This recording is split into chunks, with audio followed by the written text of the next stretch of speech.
Hi everyone, my name is Rhiannon Frater and I'm the author of As the World Dies, a zombie trilogy from Tor.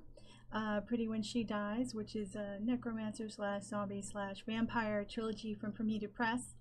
And I have self-published The Last Bastion of the Living series, a futuristic zombie story series with science fiction and high-tech stuff in it.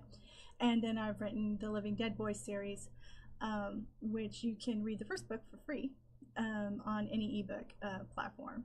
So that's a little bit about who I am. I've written 30 books across everything from paranormal romance and In Darkness Us to Abide to, like I said, the science fiction Zombie's Tale, which is The Last Bastion of the Living. So these are my answers to the questions I was set, and so let's dive in. When you're writing, what is a good day's work? A good day's work is a day when everything flows. I don't have to struggle a lot capturing the characters and the dialogue, and the story just kind of seems to be right there in my head like a movie. And do I have a minimum word count, or is it more about getting an idea down on paper? I try to write a chapter every time I sit down to write. So I like having a complete thought from beginning to end, and that's what works best for me. And sometimes, like right now, I'm writing 2 different serials. One of them is called In the Shadow of the Dying World, which I'm writing exclusively for my patrons on Patreon. It's a post-apocalyptic zombie, supernatural zombie actually, book serial. And those are really long, so sometimes I sit down and write 4,000 words. And I'm writing another serial for Radish, which is called The Impaled Bride, and again, it can be anywhere from like 2,500 words to, close to 5,000 words, depending on how that particular installment goes.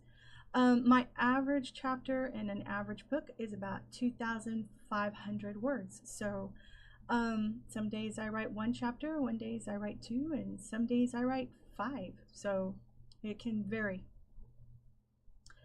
The next question was, how do you visualize your writing? Well, I see everything like a movie screen in my head, and I always have it plays, 3D surround sound, high quality, but I get access to the memories and idea, thought processes of the characters.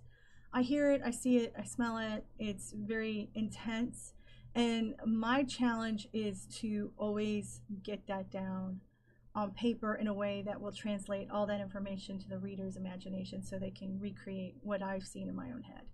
So the next one is, do I see through the eyes of my character? Not really. I hear their thoughts a lot, but I don't really see through their eyes. I usually see them in action. And do I feel bad when I kill a good character? Well, yeah, I don't even like killing my bad characters. It's very emotional. I mean, you get really attached to them, even the bad ones. I mean, you understand their motivations, their hopes, their dreams, their aspirations. If they see themselves as a good or a bad guy, and it sucks because when they leave the story, there's going to be a gap there. So, yeah, I cry a lot. My husband can usually tell when I've killed somebody because I'm sobbing at my, desk. Do I have pets? I have 2 furry babies, and I love them very much, and you might hear them in the background.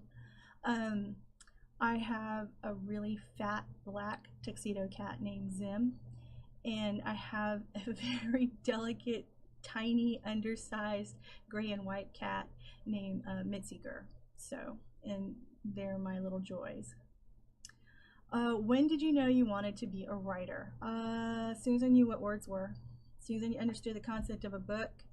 I was storytelling from the moment I learned to talk. My mom told me I used to tell her these elaborate tales.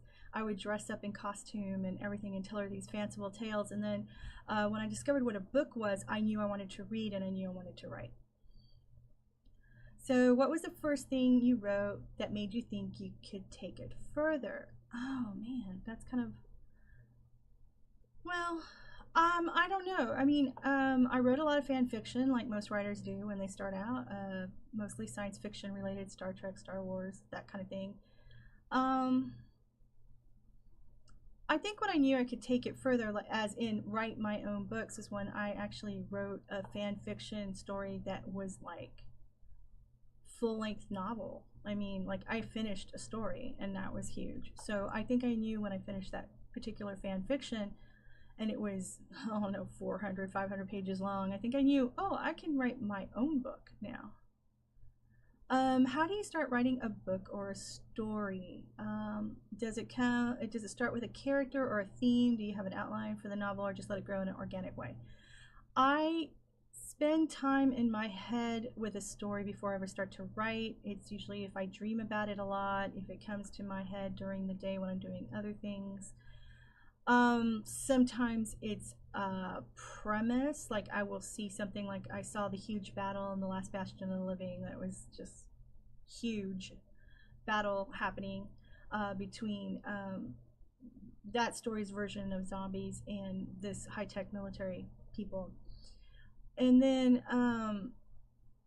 but then the character, I dreamed about the main character, and I got an insight into her, Maria Martinez. And then I wanted to know more about her, and I wanted to know more about the world, and the way to do that was to start writing.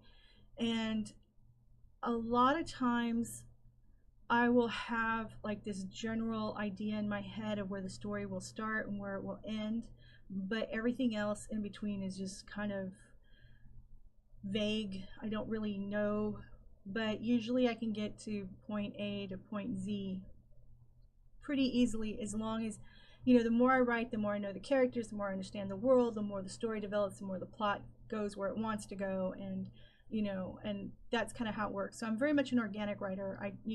My ideas are born in dreams. Those are my seeds. I plant them, I see what happens, and I go with it. I tried a long time ago to be somebody who plotted, and it was disastrous, and I will never try to do it again.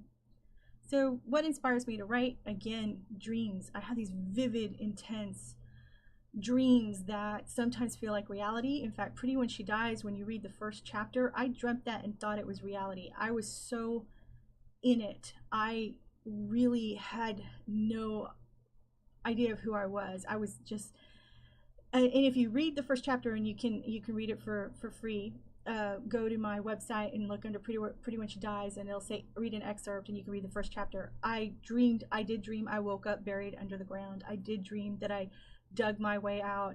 I did dream throwing up dirt and mud, and I did dream of killing a whole lot of people. In fact, that's the point where I woke up, because I was so freaked out that I'd killed people and I literally had to get out of bed and walk around my apartment to make it feel like I was back in the real world, because it was so intense. So that's why I write, to kind of get those out of my head and into paper where I can control them. What am I writing at the moment, and what plans do I have for the future? Well, I am writing, like I said, a serial for my patrons called In the Shadow of a Dying World. It's very different from anything I've written, because it's post-apocalyptic. It's way post-apocalyptic. I mean, that civilization has collapsed and is rebuilding. There's supernatural zombies. There's necromancers who can control the zombies.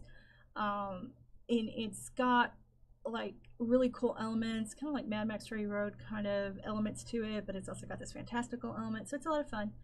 And I'm writing on Radish a book called The Impaled Bride, which is a prequel sequel to the Tale of the Vampire Bride series. So it takes place from the 1300s to the 1800s in Eastern Europe. And it's a lot of research, and it's a lot of fun, and it's very bloody and gory and intense, and I love it. And it has Vlad Tepes in it, so that's even more fun.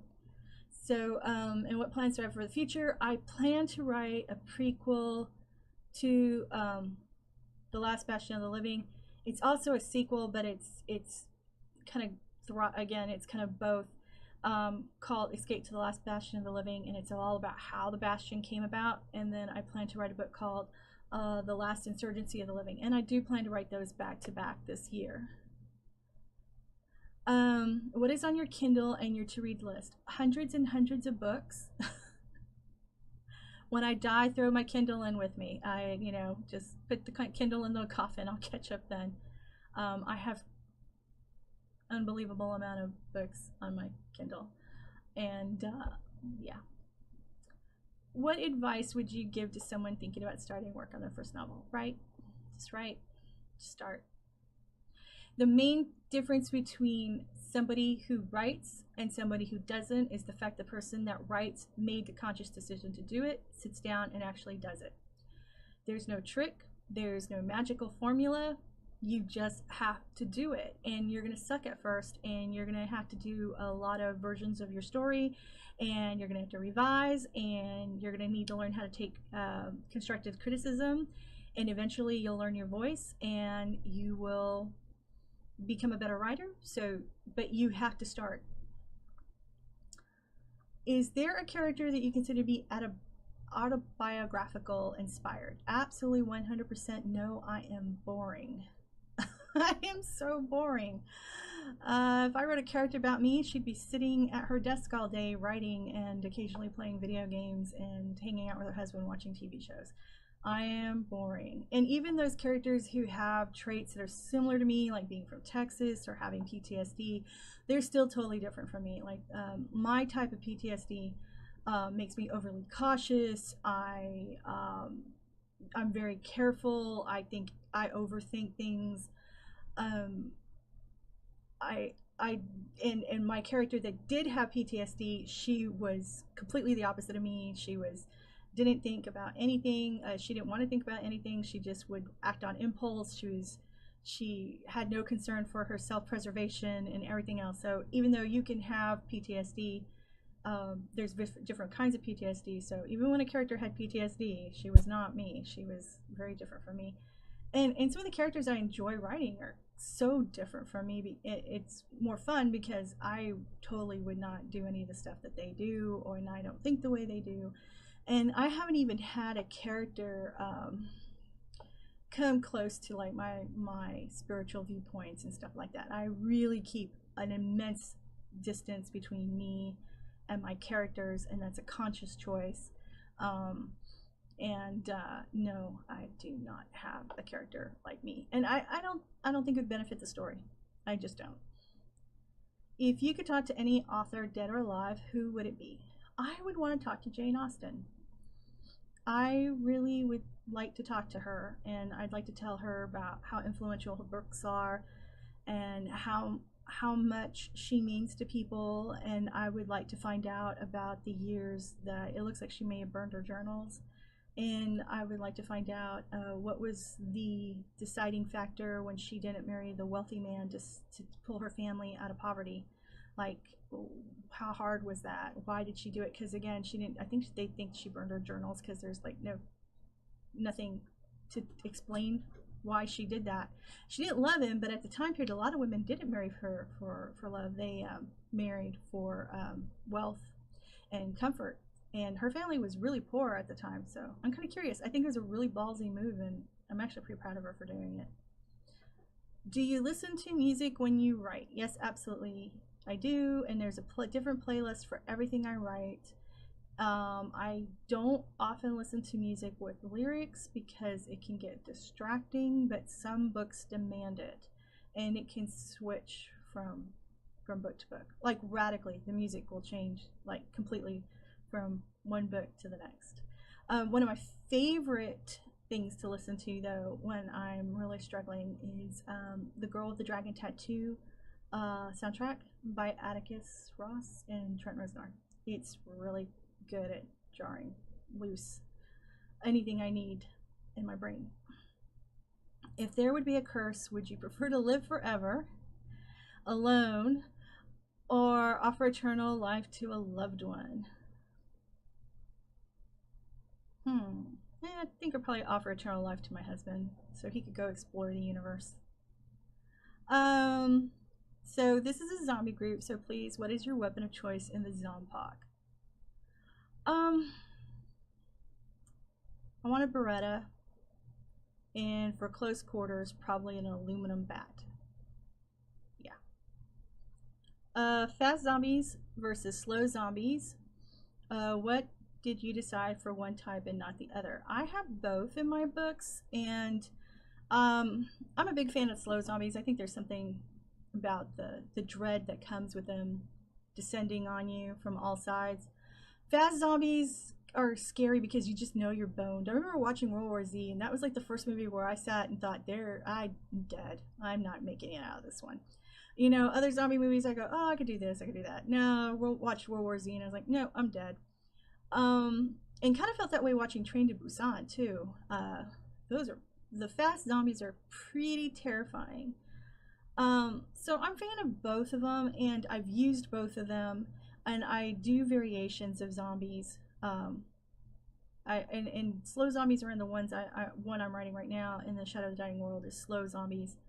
That's what I'm doing for Patreon. But I've had fast zombies. Well, I had fast zombies and As the World Dies, but they slow down over time as they decay and they get damage from, because they don't feel pain. So they're like, if they get caught in a bush, they're going to pull on, pull and pull till they like rip an arm off or something. And they might fall off an overpass or out a window or whatever. So they're going to end up with a lot of damage. So they slow down over time.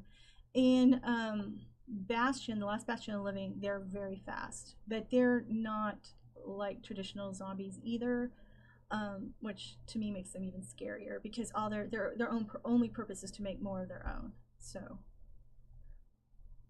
and I believe is that the end of my questions. That is the end of my questions. So I'd like to thank y'all for listening to me ramble on. And if you're interested in any of my books, check out RhiannonFrater.com. I write a lot of different things. I write about a lot of different monsters. And when I do write about zombies, I try to shake it up. I try to make it a little bit different. I try to make it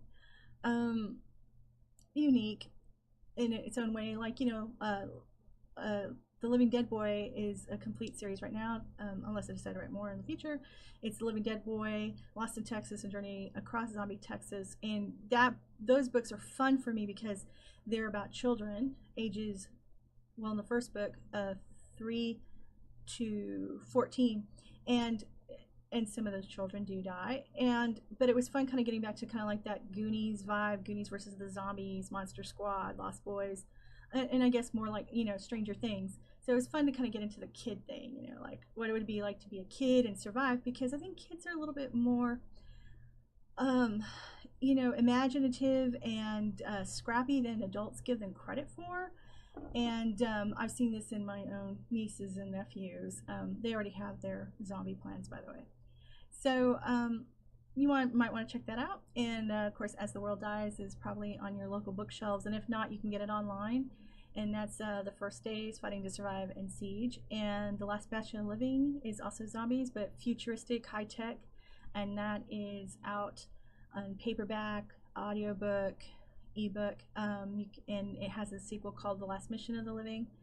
And, I have another book called Zombie Tales from Dead World. So there's plenty of zombie stuff for you to dive into and enjoy. And if you are interested in supporting, my writing career, buy a book or become a patron on Patreon. And thanks again for letting me answer all these cool questions. Until next time, bye.